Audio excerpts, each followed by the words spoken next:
Good morning મિત્રો, આજે તારીખ છે 26/12/2025 અને આપણે ઉઠી ગયા છીએ અને આપણે ઉઠીને ફ્રેશ થઈ ગયા છીએ અને બેટ દ્વારકા તરફ જાવી છીએ. આપણે દ્વારકામાં નાઇટ હતી તો બેટ દ્વારકા જ આવી,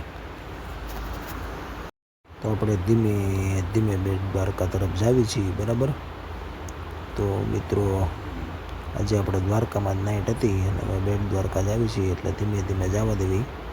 તો જુઓ, રસ્તામાં આ બધું ઓળખા પડ્યા છે, જોતા જોતા ધીમે ધીમે જ આવી બેટ દ્વારકા. બરાબર, અને પછી ત્યાંથી નાગેશ્વર જવાનું છે. પહેલાં જઈએ બેટ દ્વારકા. તો આપણે સવારમાં બેટ દ્વારકા આવી ગયા છે.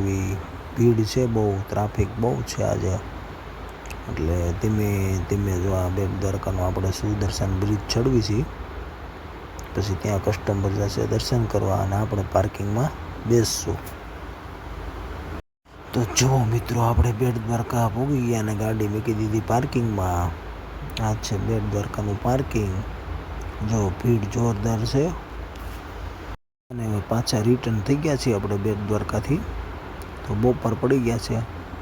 જો ટ્રાફિક જુઓ તમે રોડ ઉપર, બધા ફોટા પાડવાવાળા જો ગાડી રોડ ઉપર સાઈડમાં રાખી ફોટા પાડે છે ને, મસ્તનું. તો આપણે જાવી છીએ નાગેશ્વર. તો આપણે નાગેશ્વર જાવી છીએ. ધીમે ધીમે નાગેશ્વર જવા દેવી ગાડી આપણી. ત્યાં આપણે દર્શન કરશે કસ્ટમર. તો નાગેશ્વર આપણે પહોંચી ગયા અને નાગેશ્વર આ મંદિર રહ્યું ને ત્યાં પાર્કિંગ હતું, પણ આજે ભીડના હિસાબથી પાર્કિંગ આપણે આટલું દૂર છે રોડની પેલી બાજુ, એટલે આપણે બહુ આજે ભીડ છે. જોઈ શકો છો તમે ગાડી કેટલી પાર્કિંગમાં પડી છે. દિવાળી કરતાં પણ વિશેષ ટ્રાફિક છે આજે દ્વારકાની અંદર. ચારે બાજુ જામ થઈ ગયું. જુઓ નાગેશ્વરમાં ટ્રાફિક તમે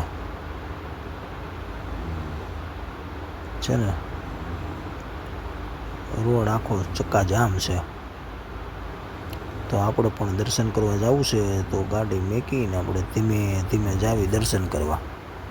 જાવી આપણે ધીમે ધીમે. જો આ મેન મંદિર પાર્કિંગ અહીંયા છે હકીકત, પણ આજે ભીડના હિસાબે બહાર જ ગાડી મેકવી પડે એટલા માટે. તો આપણે આવી ગયા મંદિરની અંદર. આ છે નાગેશ્વર મહાદેવ. દર્શન કરી નાખો અને લખી નાખો મહાદેવ વાર કોમેન્ટમાં. જો અહીંયા ભીડ જુઓ તમે, મહાદેવ મહાદેવ. આ મંદિરમાં દર્શન કરવા માટે બહુ બધું વેટિંગ છે, એટલે આપણે અહીંથી બહારથી જ કરી લેવી દર્શન. મહાદેવ લખી નાખજો મિત્રો કોમેન્ટમાં. આ છે નાગેશ્વર મહાદેવ.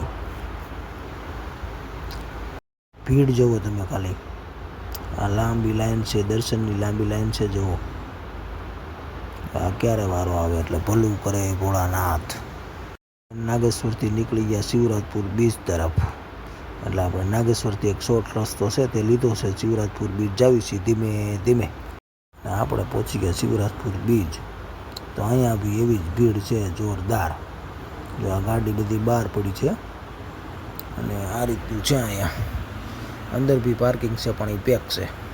બોલો કેટલી ભીડ છે. જો અહીંયા બધું નાસ્તો મળે છે.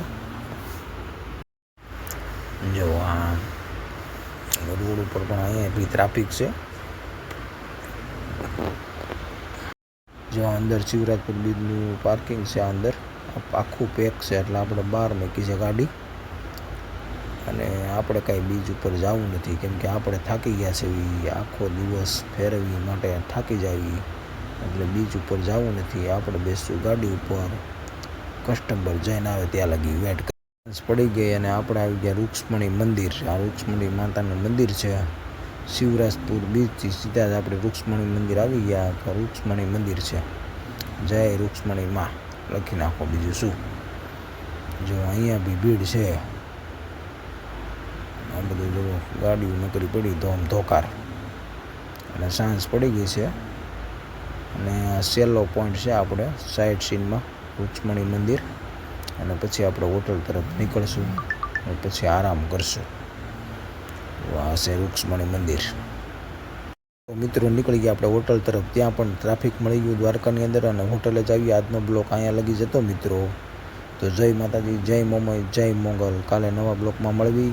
આજે આપણો બીજો દિવસ પૂરો થાય છે અહીંયા દ્વારકાની અંદર.